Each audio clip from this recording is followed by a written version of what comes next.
But now I think we have got some time, and first of all I would like to ask the participants of the panel if they want to reflect to what they heard from each other. Perhaps there are some thoughts. Perhaps Ervin is sitting next to me. Can be an indication that he may have some thoughts on what he heard as well. So, who is the first to ask for the micro? On the tape, yes.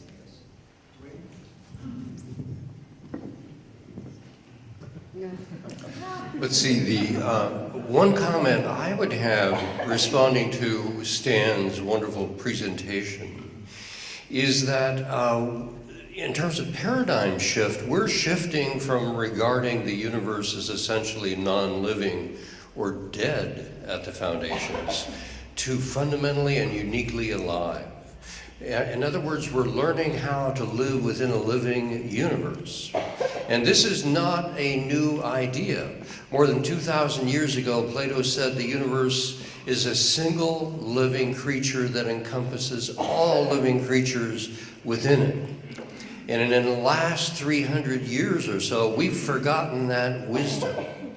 And with pioneers like Stan, as well as Ervin, we're recovering that wisdom that the universe is in fact itself alive. And we're learning how to bring our aliveness into alignment and harmony with the aliveness of a larger living universe. So that's what that brings for me.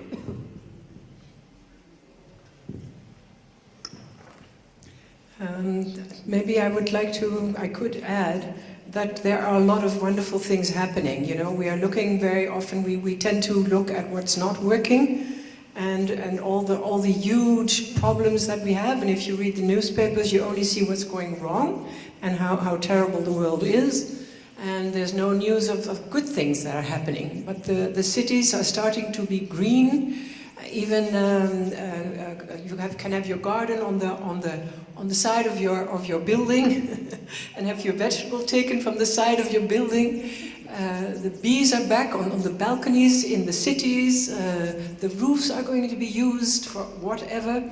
So there's a lot of young people, and what I said in my talk, you know, there's a lot of young people who are naturally connected with the oneness of all life, and that's very hopeful. And I have grandchildren now, and they are so much more alert than sometimes other babies, let's say. But generations coming are showing that the world is changing, and we have to work hard to make a change, but it is also just changing. So that's very hopeful.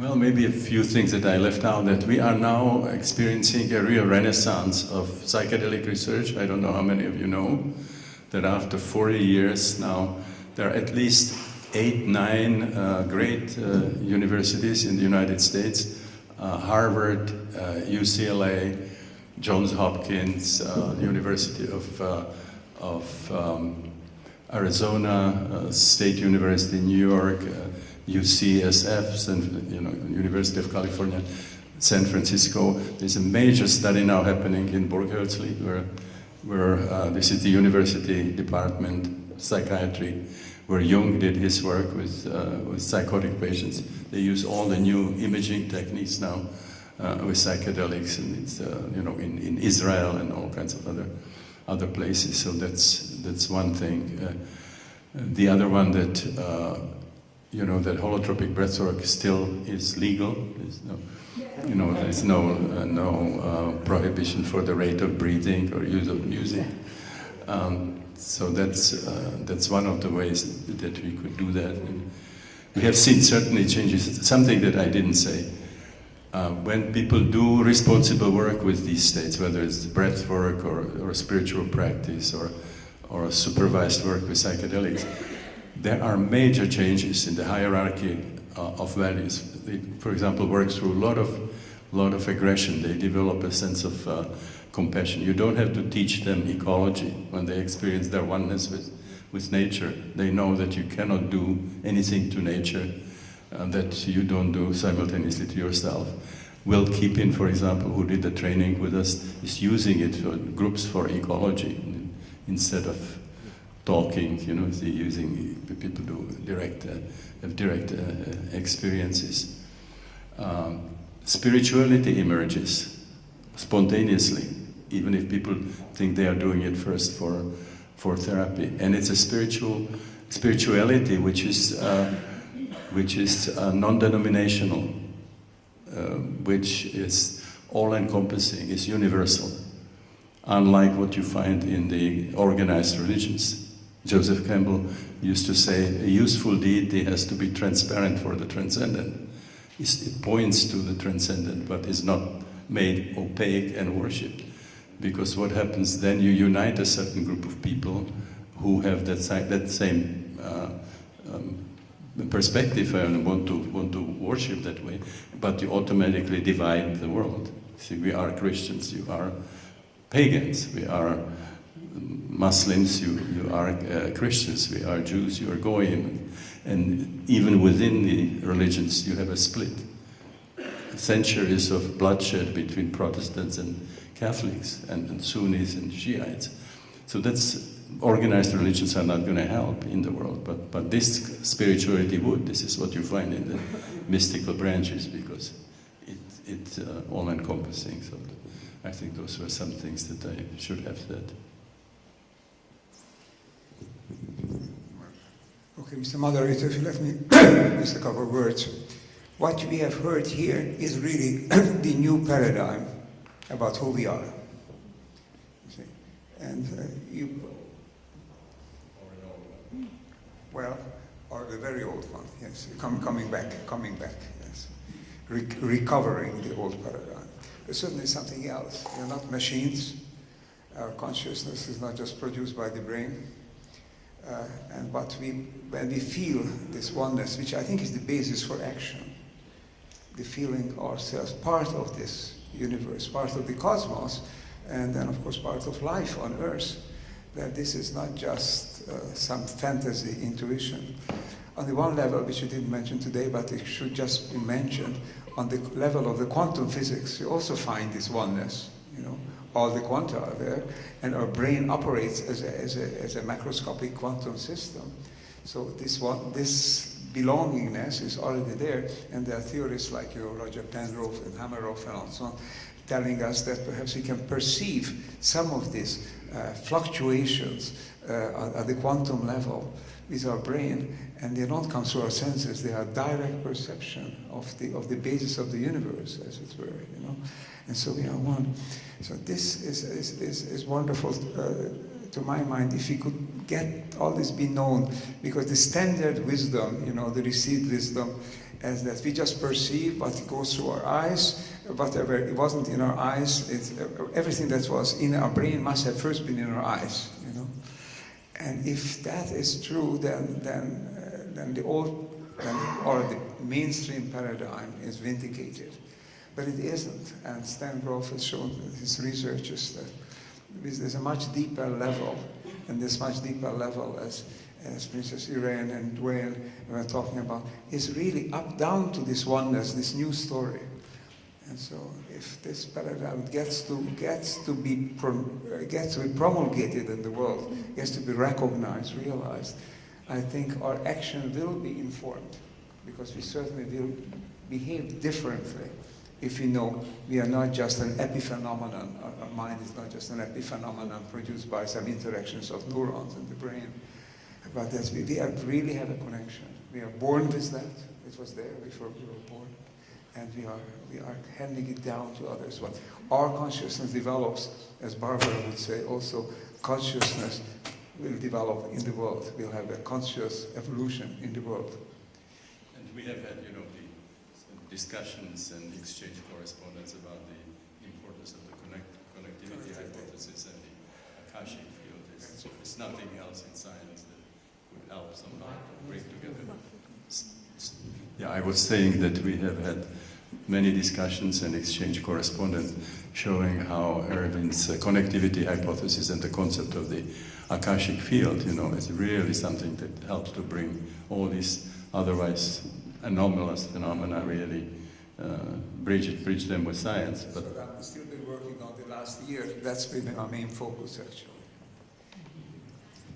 I would like to say something still also very practical, you know, to realize that we are one with all of life, that we actually are interrelated community with all the other life forms. That already is a huge change in our mentality. I mean, we have centralized our thoughts in the center of the universe, which is a big misunderstanding. But to know it is one, but then we really need to feel it and explore it and undergo it by going outside. Take off your shoes, swim in the water, you know, do funny things, do crazy things, but be outside and feel it. So it must be more than just in the brain. You must really do it and experience it. And I really.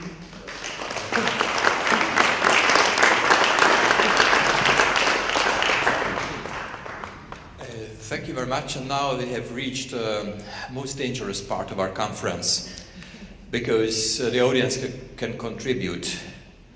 I would like to urge you to ask questions. Please do not tell your life stories. Yeah? If you have questions or comments in a very concise, brief way, please share with us. Thank you very much. 2 questions.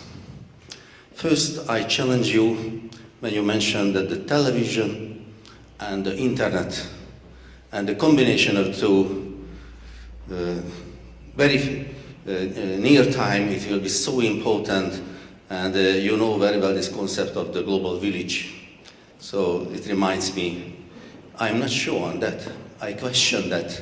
And I ask you, are you sure that all these people, you mentioned about 5 billion, of that time maybe 8 or 9 billion, okay? They will use for the same purposes the internet, they will have the same language, they will have the same background when they receive a message. I'm not sure on that. So any further details, whether you see any dangerous consequences, or you are really an optimistic believer of that one, that for example, the internet will also create the so-called global village and also understanding much better each other. My second question, you called Ervin, I call you Ervin. Okay, this is not the Oxford type English, this is the Hungarian, so Ervin. You introduced how is important for your club, but it's also generally would be very important, not simply talk the talk, as you mentioned, but also walk the talk. I agree with you. But it's unclear how to understand this walk. It's also different for very, very many people, dependent where they live, whether they live in poverty, whether they have something like, I understand your message was for this club, but it should not be limited to that. How are you seeing this action-oriented future? How to persuade others to have a coordinated action for everybody? So have you got any, not dream, but very practical idea, how to reach this global community, really to have a much concise and coordinated and meaningful, when you use also meaningful action together to cope with all these problems mentioned just today. I thank you. Thank you. I'm Anna-Marie from the Netherlands. I would have a question about the relationship between the work and the pregnancy and care for birth. I've been working in the Netherlands and globally on mother care, one of the important Millennium Development Goals, because many, many, many women and children are dying through the birth process. And given what you were sharing about the importance of the impact of that process on our psyche, that's what I understood. Have you also, can you contribute to, in some ways, or how can we make sure that the effects of how we are arranging the whole birthing process in the world is looked at and made with care and coming from this loving oneness instead of the way we're now organizing it in the world. Okay, two very brief questions, remarks, or thought-provoking points. One is we've been experiencing a lot of uprising and mob activity in different parts of the world, where people are given a seeming or illusionary part or role in changing the world. So basically coming back to the internet and media and world voice movement, which was deeply inspiring and interesting. Would love to have some planetary voice. There are risks involved in what will happen, in my view as well. So some inspiring feedback on that. And also was mention of positive things and young people having the consciousness and children tapping into this transition. So basically education of the next generation is the key point. So basically that was a question, inspired scientists and businessmen are very important. And what happens to the general public in terms of education, and also it coming to, even going back to the roots of the prenatal, perinatal and infancy. How to those are enormous, fantastic possibilities. And I would like to mention the role of women, which are in the center of all global development in that sense, because they are the stakeholders of education. Thank you. Further questions? Yes, just next to. Thank you very much, Chair. I like to mention that there are in a human body more billion human cells. They communicate each other. But there are human body, there are only one conscious for the body. And let's compare that to the internet society. There are billion individuals who can communicate each to other in the future. But there are not one conscious. There are as many conscious, as many individuals communicate in the world. What about the responsibility of the who can influence what it communicate in the internet? Thanks for the question. Thank you very much for this brief question. A comment for Stanislav. You talk about the trauma of birth, and while I feel you're onto something, I think you're not seeing the forest for the trees. I think the trauma to the psyche is not so much the result of the human body being expelled from the womb, but is from the hyperdimensional soul being in this life packed into a lesser dimensional existence. And I think the answer lies within addressing it that way, not from looking at what an undeveloped baby experiences physically, but anyway, just a comment. Thank you. This is a question as well for Stanislav. I work a lot, my name is Mary Thompson Frank, I'm with the Mimnesy Institute, and we work a lot with Indigenous people around the world. And one of the things I find myself again and again frustrated with is that a lot of us who are working in terms of trying to help bring about global consciousness find a great deal of information and wisdom from Indigenous cultures.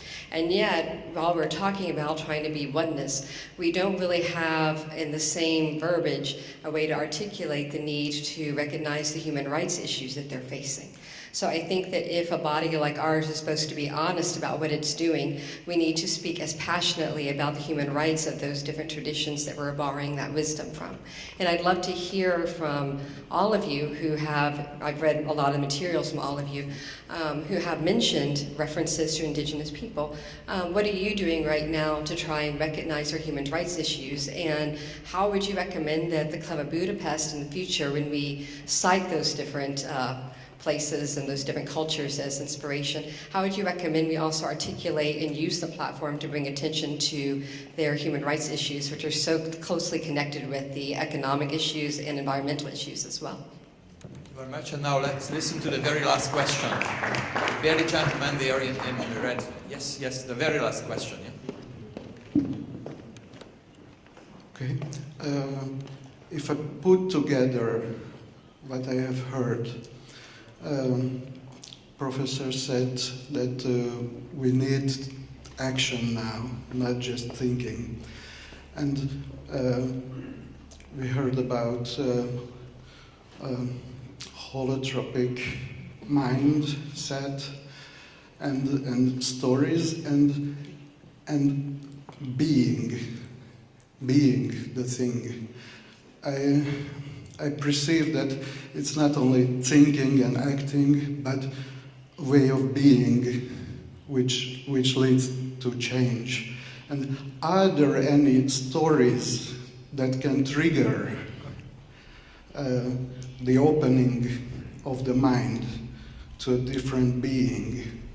Because action itself without the being behind it is not enough, as I feel. So. Thank you very much. Now I turn to the panelists and I warn them I haven't taken a register of all the questions, so please try to answer the questions you can and you want. Yeah? Okay. Wonderful questions about television and the internet. As a world, we're entertainment rich and we're knowledge poor in the way we use the mass media. And we're using the mass media essentially to diminish and distort our understanding of the world rather than to awaken and inform and empower us.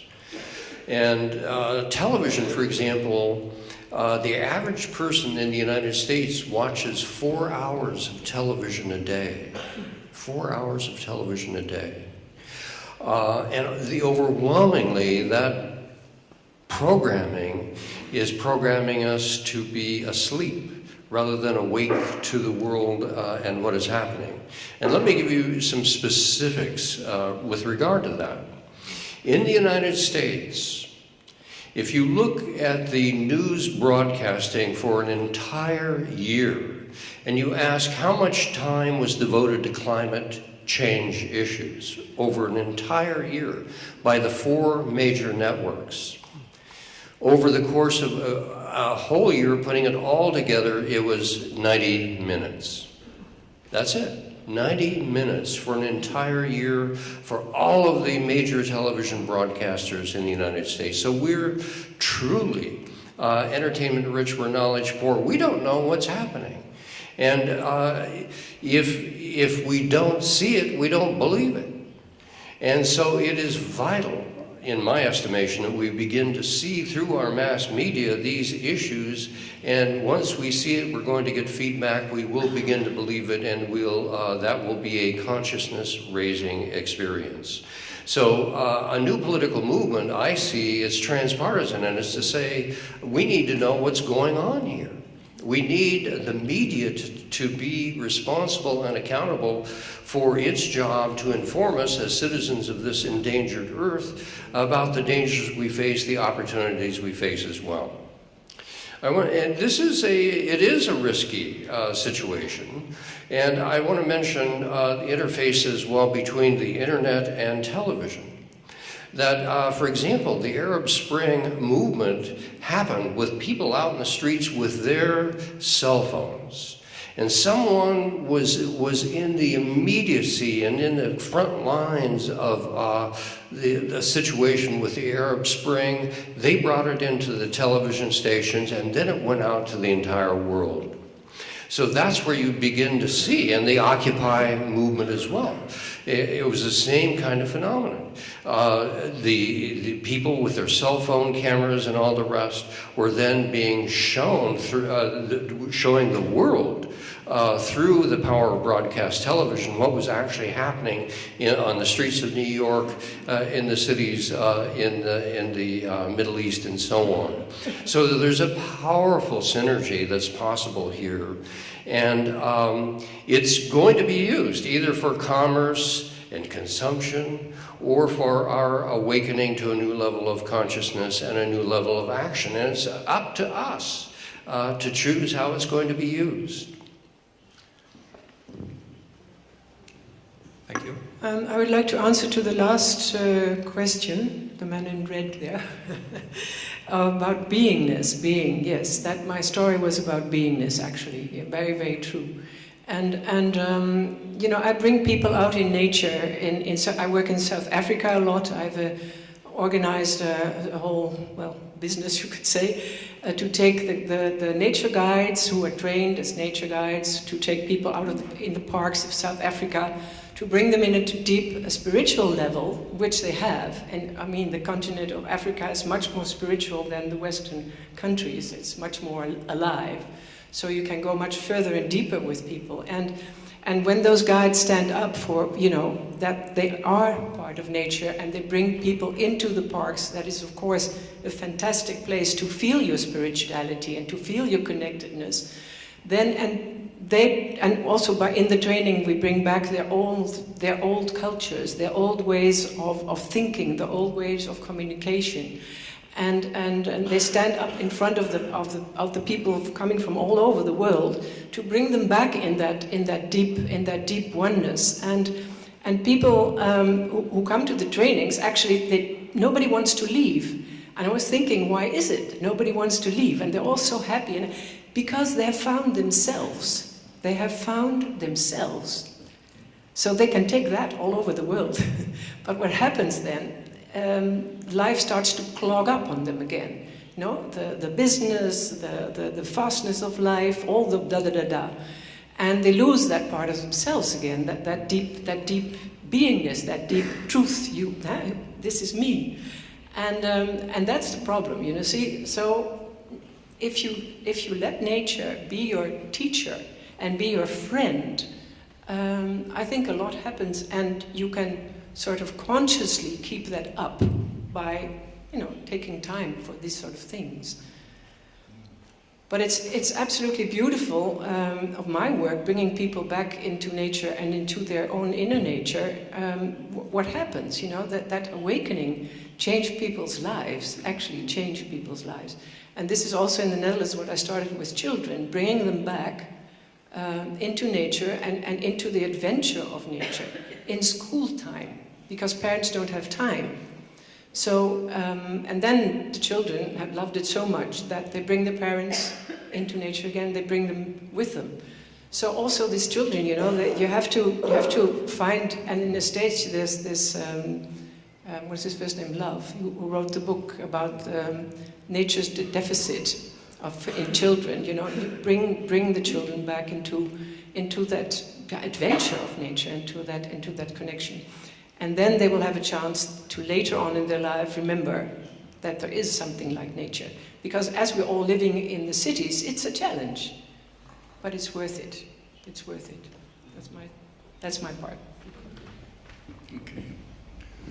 Well, I think I would take the part about Medicare, or sort of medical care, and I would narrow it to psychiatry.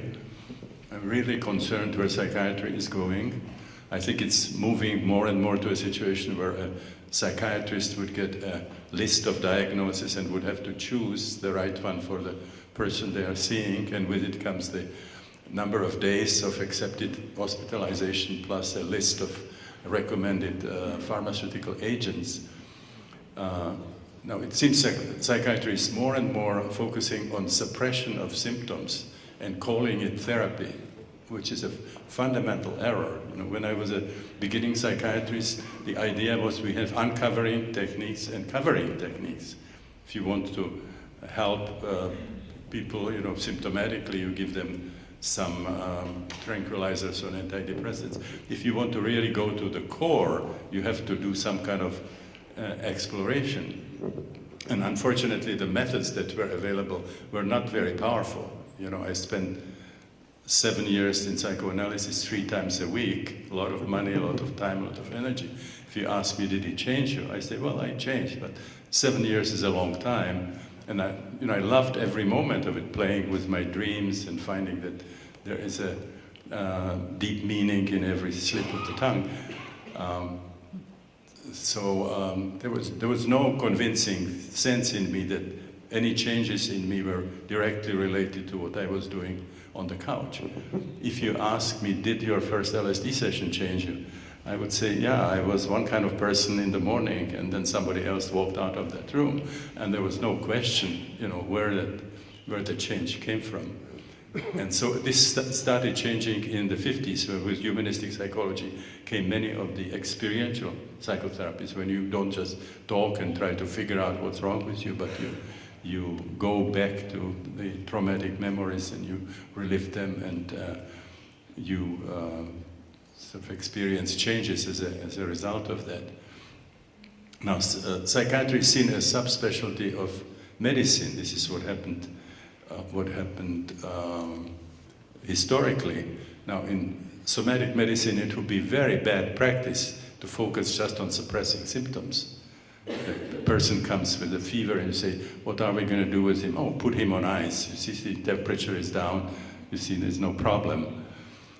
So you can use the symptomatic treatment only if you simultaneously go to the roots of it, etiological treatment, or if that's all you can do because we don't have any really effective treatment.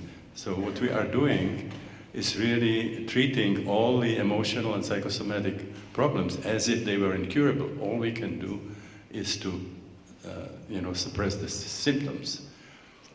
I cannot imagine after working this for years that somebody would come, full of aggression, and I would give them a tranquilizer in the admission. I would say, where is the mattress?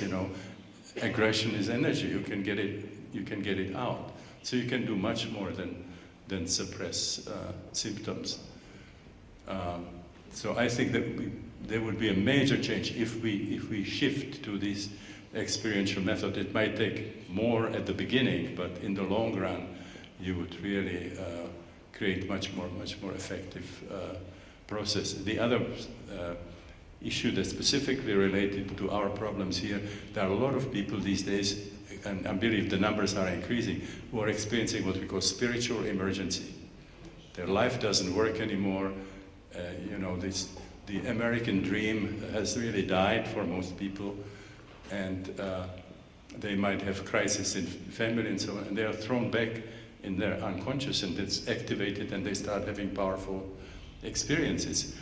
Again, these people get diagnosis, and they would be put on suppressive medication. If we had a network where we could actually work with these people, there would be transformation happening spontaneously. We wouldn't have used psychedelics or holotropic breathwork to bring this material up.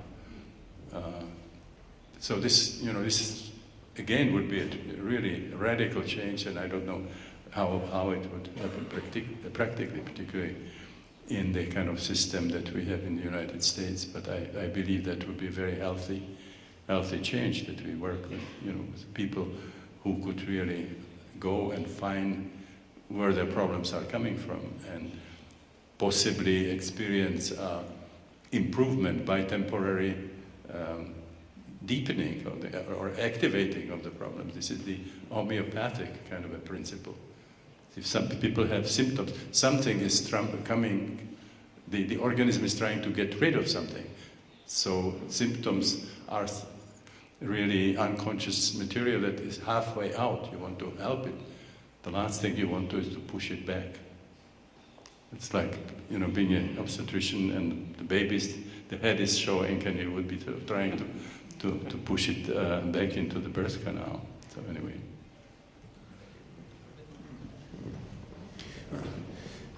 Well, it's a very, very intriguing question. If you want would like people to behave differently, would behave in such a way that it's consistent with life on Earth, how do we get them to do that? You see, we shouldn't underestimate what you might call the internet without the T, which is the internet. In some sense, we are connected. If we just recognize that, we can get into it, then we do start behaving differently. Then the action changes.